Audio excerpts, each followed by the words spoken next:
Tudo bom? Então hoje vai ser aula sobre fontes de tensão.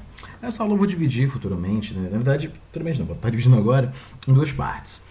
Hoje, agora nessa aula, a gente vai falar sobre fontes de tensão em si, né? Como são os tipos que tem, a construção, vou mostrar foto delas.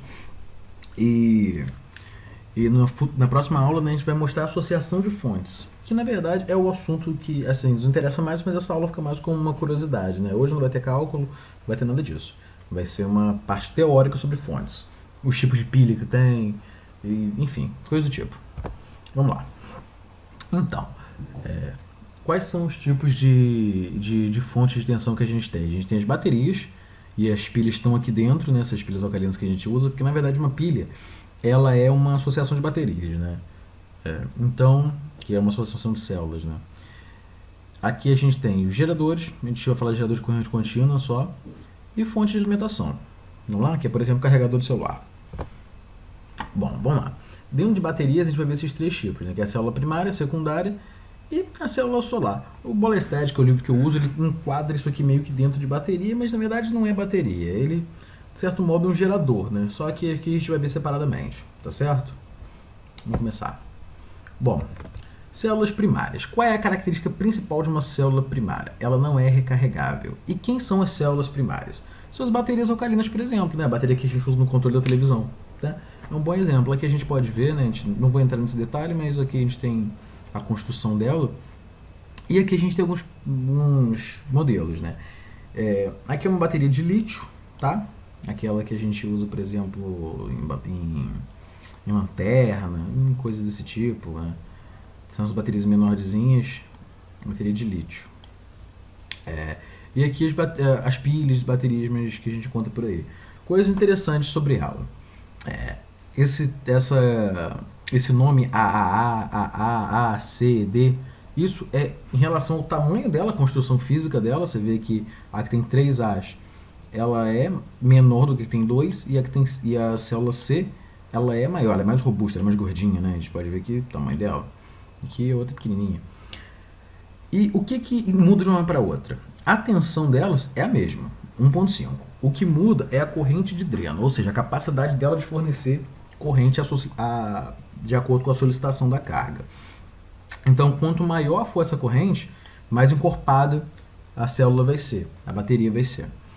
Então, aqui no comparativo, né, a gente tem aqui a menorzinha, ela é 1.25 ampere-hora, que está milha, né, mas tornando em ampere, 1.25 ampere-hora, enquanto a outra é 18 ampere. A diferença é muito grande, mas a tensão em todas é a mesma. Aqui a gente tem um outro modelo, essa quadradinho, ela já é diferente. Ela ela é até bem menor, né, a corrente dela, até comparada à menorzinha aqui, porém ela tem uma tensão maior, a tensão dela é 9 volts. Então varia de acordo com a aplicação que a gente quer. Ok? Essas são as baterias alcalinas, que são, acho que, as mais comuns a gente ver. Bom, isso é célula primária. Só para a definição, né?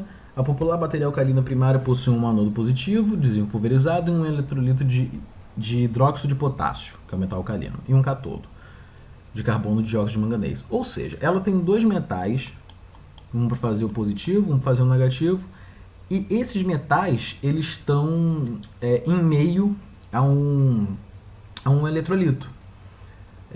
Então, eles estão em meio a uma solução que permite a transferência de cargas, entendeu? Uma solução que permite a condução dessas cargas. É basicamente isso. Isso aqui é um conceito de eletroquímica que a gente tem em química, né? Em química do ensino médio, na faculdade. Esse é o conceito que rege isso daqui. Bom, células secundárias. Aqui a gente tem 3 exemplos. Essa aqui é a célula de chumbo ácido. Isso aqui é uma bateria de carro, né? Na verdade, as células são essas células que estão aqui dentro, e elas associadas, elas formam a bateria do carro. Tem terminal negativo, terminal positivo, tem todas as suas isolações, tem a reserva daquele líquido que eu falei antes, e tudo que é necessário aqui. Parte para ventilação, para não ter aquecimento, tudo que a gente conversou. Ok? Bom, continuando, perdão. Esse daqui é um modelo parecido com a alcalina, só que ele é de níquel e hidreto metálico. E qual é a dele? É bem parecido, você vê que eles têm até o mesmo nome, né? A, C, D.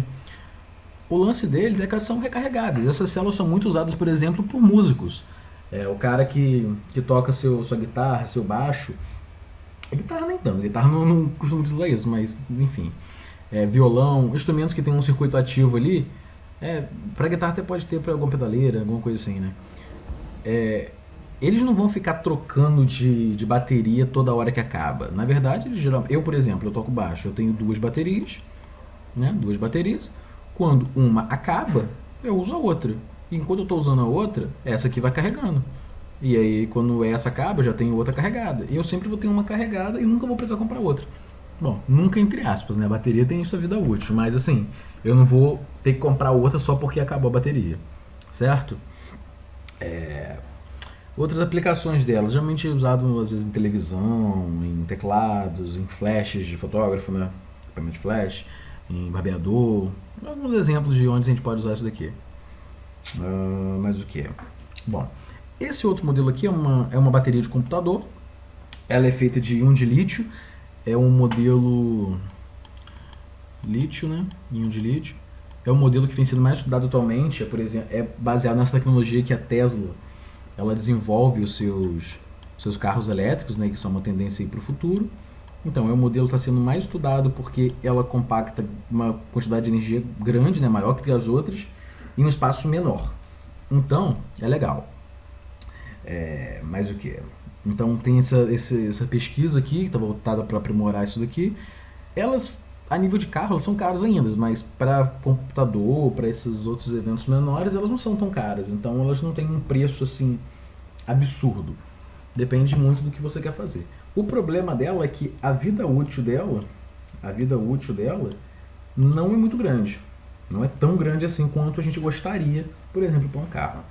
Você vê que a bateria do computador ele fica viciada, sim, isso aí sem muita dificuldade, né? Então, esse é o problema das células secundárias. Células solares. As células solares funcionam com o princípio de funcionamento dela, né? O efeito fotoelétrico que foi, assim, publicado por Albert Einstein e rendeu a ele um prêmio Nobel, inclusive. E baseado nisso, ela converte a luz solar, né, o fóton, em energia elétrica. Essa é uma célula voltaica que fica disposto num painel fotovoltaico, que aí tem um arranjo de painéis, tudo isso para a gente aumentar, né, a nossa produção de energia, essa geração. E isso pode ser usado em residências, enfim, para questões para você diminuir seu consumo de energia elétrica da distribuidora, né? Você gera a sua própria energia, você não paga para aquela energia distribuidora. Você pode, por exemplo, vamos supor que você tem duas casas, vamos supor que você gera 100, mas você só gasta 50 na casa que você gera, mas você tem outra casa. Então, esses 50 que sobrou, você pode jogar para outra casa. Você pode dividir isso em formato de crédito. Você não vai ganhar dinheiro com isso daqui, propriamente dito, vendendo para a distribuidora, mas você ganha em formato de crédito, que é interessante. Aqui também a gente pode ver uma usina solar fotovoltaica, né? E essa tecnologia, ela, assim, não é tão nova, mas ela ainda está muito em desenvolvimento ainda. E existe uma pressão governamental mundial para que seja estudado, porque a gente sabe que tem que diminuir o consumo de combustíveis fósseis, né? A geração baseada nisso. E essa é uma energia limpa, certo? É uma energia limpa que o único problema assim, ambiental que ela envolve é só de material, né? Tipo, desgaste, onde você joga isso aqui depois que você usou. Ela envolve sistema de baterias também para acumular essa energia gerada. Então, descarte de bateria é um tema complicado. Então, você gera outros problemas, mas não questão de emissão de carbono. Para isso fica mais tranquilo. Entendeu? Até existe uma certa discussão sobre emissão de carbono na questão de fabricação disso daqui. Mas isso é conversa para outro assunto, que é uma conversa muito específica, é uma discussão assim complicada. Mas esse aqui é o futuro e o mundo está investindo nisso daqui, certo? Bom, geradores. Então, segundo o livro que eu sigo, né, o Ballasted, aquelas informações são feitas de baterias. Apesar da célula fotovoltaica especificamente não se enquadrar exatamente em bateria, né? Era uma forma de geração de energia contínua. Mas aqui a gente vai falar sobre o gerador de corrente contínua mesmo. Isso aqui é um geradorzinho, e quando a gente aplica o torque aqui, quando a gente gira esse eixo, a gente produz uma força mecânica, né, que vai ter todo um aparato eletromagnético aqui dentro, que a gente pode ver nesse GIF, né? Quando a gente gira aqui, gira esse eixo aqui que está envolto em ímãs. Eu não vou me ater tanta explicação aqui porque isso é um assunto para outra disciplina. Mas o que a gente tem que entender é que girando esse eixo a gente consegue tirar aqui uma tensão de saída. Então a gente consegue converter um movimento em eletricidade. Uma aplicação disso aqui é o dínamo, né? Você colocar isso aqui, por exemplo, numa bicicleta, enquanto você está pedalando, você vai gerando energia e pode, por exemplo, iluminar a bicicleta, colocando um farolzinho nela, você consegue ceder energia para esse farol. Então, essa aplicação. Comparado com as baterias, a gente entende que uma diferença assim é que a tensão dos geradores é maior, né? Ela costuma ser 120 volts ou 240. Também é bem comum de 240 volts. E essa é outra aplicação. Gerador de corrente contínua não é tão utilizado assim na prática, mas existe e assim é utilizado também. Por exemplo, do dínamo, mas não é digamos a forma mais comum da gente ver, mas existe. Bom, por último, galera, fontes eletrônicas. Qual é a das fontes eletrônicas? Isso aqui é uma fonte de bancada, tá? Usada em laboratório, de eletrônica, de circuitos. E qual o lance dela? Ela pega a energia da rede. Vamos olhar aqui o circuito dela. Esse aqui embaixo é o circuito da fonte. Imagina que isso aqui é a carga, isso aqui é o que você quer ligar. E você quer pegar energia. Só que isso aqui é uma carga contínua, você precisa de corrente contínua, CC. Você quer ligar na tomada simplesmente, só que você não pode ligar na tomada, porque a tomada tem corrente alternada. Como podem ver aqui, a corrente é alternada. Eu vou explicar o circuito bem brevemente, porque isso aqui é uma aula de eletrônica, na verdade, para a gente entender como isso funciona. Isso daqui é um circuito, por exemplo, que tem no carregador do seu celular, certo? Você quer carregar a bateria do seu celular, essa bateria precisa de uma corrente contínua para ser carregada, só que a tomada, a energia elétrica que vem para a gente, ela é em corrente alternada. Então, o que a gente faz? A gente tem esse circuito, que ele pega aqui, por exemplo, 120 volts, ele transforma, isso aqui é um símbolo de transformador, transforma para uma tensão menor, você vê que a onda aqui é menor, isso aqui vai variar dependendo da fonte, mas vamos supor que é 5 volts, 5 volts é um valor legal para eletrônica, 5, 12, então você vai ter aqui uma tensão menor, porém ainda alternada. Ao passar por esse dispositivo aqui, que na verdade são 4 dispositivos, cada um aqui é uma coisa, isso aqui são diodos, você vai ter uma retificação. O processo de retificação faz o seguinte, aqui é uma ponte completa, ele vai pegar essa onda aqui embaixo, ó, essa onda aqui embaixo, e vai jogar para cima. Ele vai pegar o de baixo, em vez dessa onda fazer isso aqui, ó, em vez dela vir e descer, ela, quando chegar no zero, ela vai subir de novo. Ou seja, a gente não vai ter a parte negativa, e a onda vai ficar assim. É claro que isso aqui também não é uma onda contínua muito legal, né? Uma onda contínua, gente, ela é reta, tá? Ela é continuamente igual. Aqui é o tempo, né? Aqui é a tensão. Ela não tem variação na tensão. A tensão dela fica igual em todo o tempo. Aqui a gente vê que tem uma variação de tensão. Isso não é legal, isso danifica as coisas, isso não é bom. E esse tombo aqui, ele é chamado de ripple, tá? Esse tombo que tem aqui. Para a gente tirar esse tombo, porque a gente não vai usar essa fonte assim, a gente tem que começar a filtrar a onda. Aí a gente coloca capacitor, coloca diodo N, enfim. É uma questão eletrônica. Mas no final a onda sai algo mais ou menos assim. Sai uma onda contínua e aí a gente consegue carregar nossos equipamentos. Tá legal? Então esse é um outro exemplo. Essa fonte aqui, ela é a mesma coisa.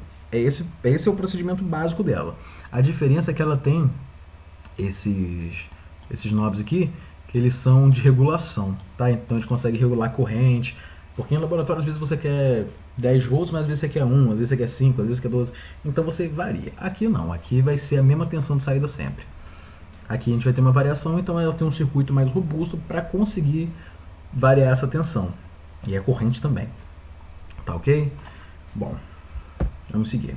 Esses eram os tipos de fontes que eu queria falar, mas é interessante a gente falar sobre umas características das baterias, das células, das fontes de tensão de modo geral. Aqui está a fonte eletrônica, mas não é nem fonte eletrônica, é fonte de tensão. Né? Que pode ser também de baterias, pode ser o que for. É uma característica de fonte de tensão. Quais são as características que são interessantes? É o fator de vida dela, né? A capacidade de uma bateria em ampere-hora muda com a alteração de demanda de corrente. Ou seja, isso também interfere no fator de vida dela. Porque a capacidade dela, uma hora ela para. Legal? a tensão terminal de uma bateria, ou seja, a tensão que ela fornece, vai eventualmente cair. Vai acontecer em algum momento. Se o período de tempo de descarga for contínuo, for longo. Ou seja, isso é uma coisa que tende a fazer ela cair, né? A qualquer nível de descarga de corrente, se o período de tempo de descarga contínua for longo, a tensão terminal cai.